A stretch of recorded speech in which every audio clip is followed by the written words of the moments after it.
আজকে ছুটির দিনে আবারও তৈরি হয়ে গেল দই কাতলা।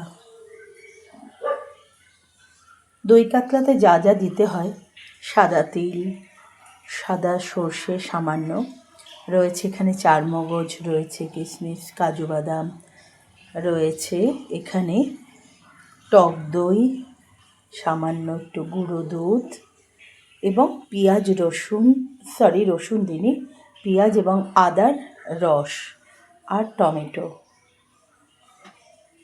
তবে সামান্য একটু হলুদ দিয়ে দিয়েছি, এই কারণে রঙটা একদম সাদা হয়নি।